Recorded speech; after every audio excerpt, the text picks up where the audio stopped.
Hey, good morning. It's 5 a.m. Mester Scrum. I hope you're doing well. It is Tuesday. Like not Monday. For some of you, Tuesday's already done. Tuesday's just starting here. Um, Hope you had survived your Mondays. Things went well. It was a rough day for me, but some things around the house got fixed and not fixed, and I'm gonna spend more money on things that need to be fixed. So it's all fun, right?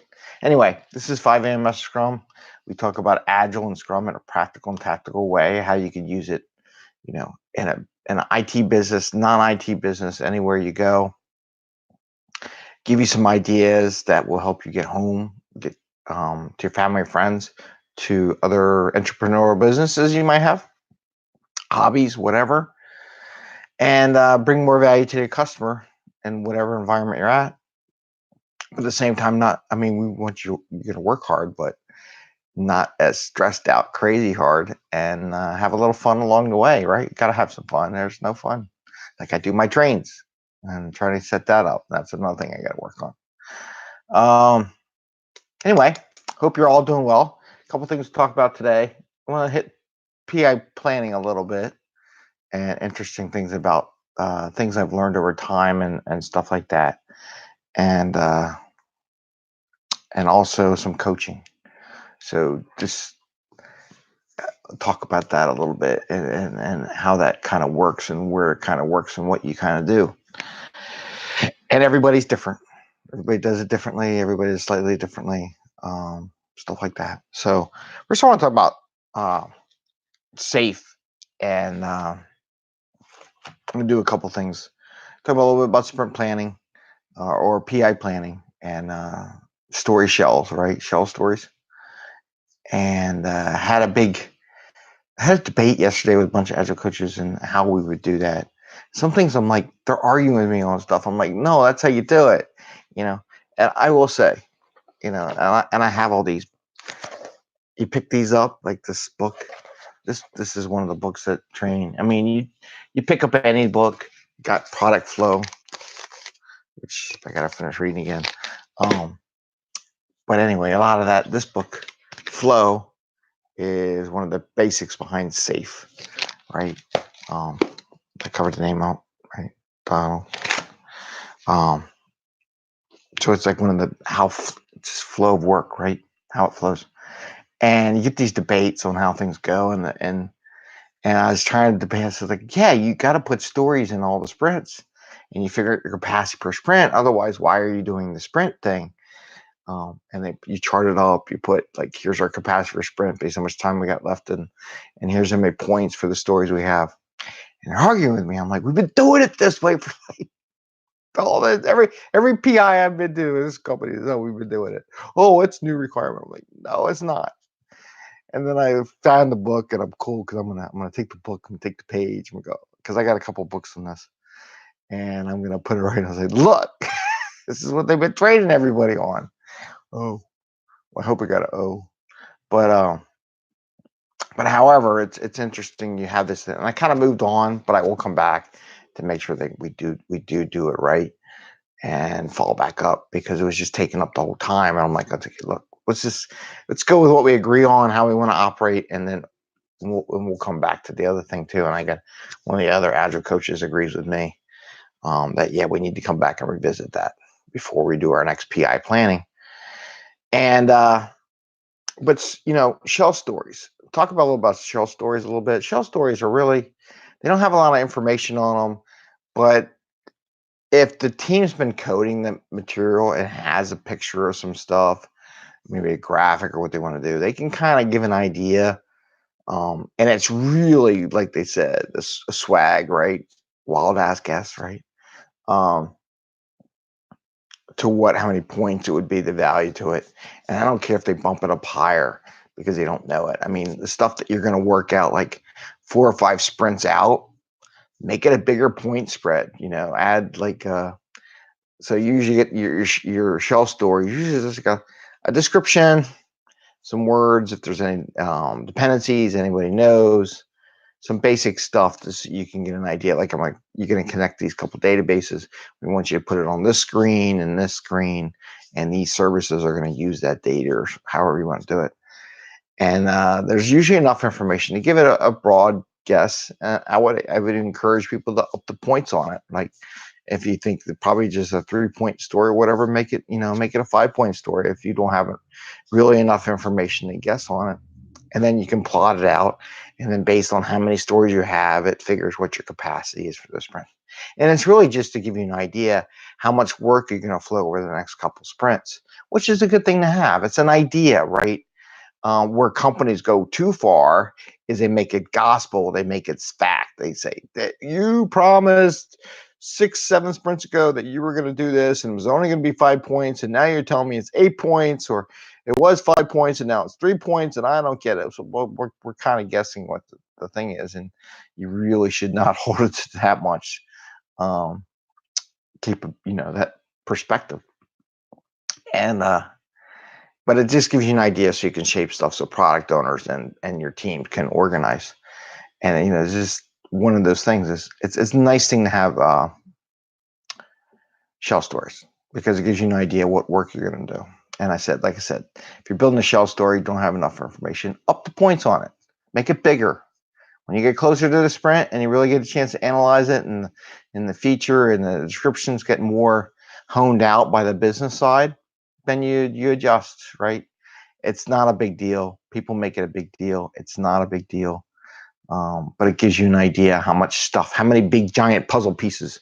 We get better at it. We get smaller puzzles. I should do that. Little puzzle piece, big puzzle piece. Big puzzle piece outside future sprint or epic. Big, we don't know enough. Little puzzle pieces, we know exactly kind of how we want the thing to work. So maybe I should do that as a visual next time. But that's why I wanted to talk about that. And that, sometimes it's good to keep those little books around, because people will argue with you, and sometimes the page come back. Okay, where's that book? I know I had that book. I gotta go find that page in that book that I'm like, I know it's in the book. It's good to have those books, because you can tell them all you want, they ain't gonna listen, right? Until you show it in writing is why. And I'm be honest, I'm gonna go on a tangent right now. Scrum at Scale, love it. Okay. I totally encourage everybody to take a Scrum at Scale course. I think that's Jeff Seller's new organization, Scrum at Scale. I totally laughed the entire time, because it's how I teach Scrum at Scale. I'm like, it's in writing now. It's not me just saying it. It's in writing. I love it, because now I can go read this dear book. Anyway, but Scrum at Scale, thumbs up. Love it. It's exactly how I teach Scrum at Scale. Without safe and all that. That's exactly how I do it. And it's great. It's all written that way. So anyway, keep your books around. You never know as a coach or a Scrum Master. And if you get larger, you're going to need them. Don't throw them out. They're good for years, even though this one's kind of outdated. This is like 4.5. It's still got the basic stuff in it. I'm waiting for 5.0 to come out. I'm going to take some classes and use that to help my PDUs and my SDUs and all my other U's, and do that. So the other thing I want to talk about is coaching, right? And so I coach different types of people and different things, and they're not all IT based, and they're just people based, and do different things. I got one gentleman, I got to go track him down. So sometimes as a coach, your people you're coaching go quiet and they hide from you, and you got to go track them down. So I have one guy I did track down last night, and talk to him a little bit. And then another guy I got to go track down, because he owes me his financial stuff, because I'm like, dude, just put it down on paper. Just whatever you got, send it to me. I want it tomorrow, right? So I got to get on. He's like, coming on, I'm going to get perfect. I'm like, no more perfection. I want to see what you got. Send it to me, right?